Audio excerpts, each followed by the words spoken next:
RE life and how do we support it? You're about to hear the raw truth on how we turned our lives upside down, left everything behind to live on the road. No scripts, no sugarcoating, just stick with me to the end. This might be a little long, but I might be able to just change the way you think about your own dreams. Okay, let's start with the backstory. James and I actually decided to leave Iowa in February of 2021. We were absolutely done with the cold, done with the grind, and honestly, done with the life that we had been living. At that time, I had spent 20 years working as a corporate CFO, building businesses, scaling processes, and managing teams. James worked in corporate IT for years. We were both burnt out, and the stress was suffocating. No matter how much money we made or how much we achieved, we felt like we were losing ourselves more and more. That money, even though at this point we were making close to $175,000 a year collectively, came with a very expensive price. We both hated our jobs, hated our lives, hated our winters. And one day we just said, enough is enough. We packed up and we left in the brutal cold. It was negative 21 degrees the day we loaded up our fifth wheel and left on the road. The big question was, how are we going to afford it? So I had a light bulb moment when I was taking a digital marketing course and I read the book Rich Dad Poor Dad, where I realized that for the past 20 years of my life, I had been spent and trained to look at business finances. Why am I not doing this in my own life? So I built a P&L statement of our own personal lives, and I took a really hard look at how much we were spending to maintain our traditional life. The house, the cars, utilities, taxes, HOAs. It was freaking staggering. Our sticks and bricks house was costing us over $8,000 a month.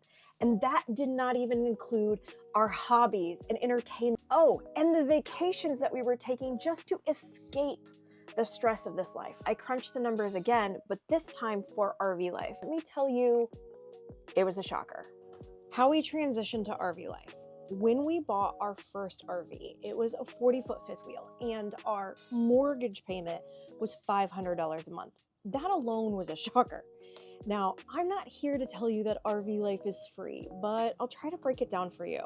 We traded in our 2 cars for 1 truck to pull the RV, and our car payments all of a sudden went from $1,300 a month to $700 a month. And now, instead of paying for $3,800 a month in just the basic for our traditional lifestyle, we're paying $1,200 a month for RV life, less than a third the cost. That's when I started feeling hopeful. Now, I know for a fact there are some people in the chat already that will say, but you have to pay to park your RV in a campground, and that's expensive. Yeah, that's true. But it's also manageable. And if you're wise about it, you can get by for less than $1,000 a month, because that's what we budget for campground fees. And we've consistently stuck to that. And honestly, a lot of times we're lower than that. For example, right now we are staying at the Galveston KOA, and for a monthly stay here in their off season, it is $800 a month. That's part of the beauty of RV life. And we don't even have to commit to being here for very long. We also rely on things like harvest host, boondocking, and mooch-docking when we are moving throughout the country in the high season. By the way, we have an amazing RV community. Like, if you haven't been in it yet, you're missing out. Okay, now let's talk about the real cost of maintaining this mobile lifestyle. When we started, we were so focused on getting rid of all of the unnecessary things, like our houses, our cars, switching to a more minimalistic lifestyle. And honestly, nobody has made more sacrifices than James. He had $100,000 worth of pinballs in our basement he had to get rid of. We also learned a lot in our first couple of years about being on the road, especially about all the unexpected expenses that can come from RV life.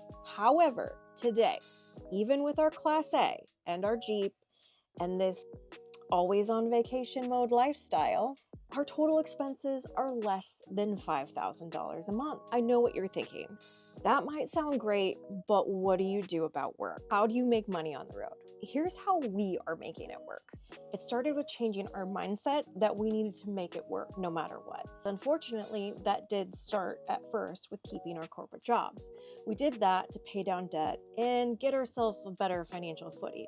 But the truth is, traveling and adventuring while you're burnt out from work is not fun, as corporate jobs do, and we both slowly got, in some way, shape, or form, terminated from our positions. That led us to focus on what brings us real joy. I still do some consulting work on the side, mostly with small businesses, helping them streamline their process and understand their finances. I only do this for about 10 to 15 hours a week, and it's fun for me. Yeah, I just said fun. This past winter, I also picked up a job at a coffee shop here in Galveston. It was a completely different thing from anything I'd done before. It really was a breath of fresh air. Oh my God. And for the summer, we're trying work camping in Estes Park, Colorado. I'm going to be the activities coordinator, and I seriously couldn't be more excited. So yes, you can work while you travel, and it doesn't have to be the corporate grind. You can kind of pick up jobs that align with your values or let you live the lifestyle that you want. But this is also one of the reasons that we created Nomadic Influence, which was to help others who are looking to monetize their travel and their RV lifestyle. We've been where you are, questioning how to make it work and why we want to help others build a path towards financial freedom while doing what they love to do. Okay, to sum it up, making your dream life happen really comes down to taking control of your finances, cutting out things that don't serve you and focusing on what fuels your passion. It's not about waiting for the perfect time. It's about making the decision to start living for yourself, making the changes you need to live the life that you want. Trust me, it's worth it. If you want more information or help figuring out how to make this all work, feel free to direct message me or check out my resources in my bio. Let's make this year the year that you take the leap to start living your dream life. If you've made it all the way to the end, I seriously applaud you. Thank you. And make sure to message in the comment that you did, because I want to call you out.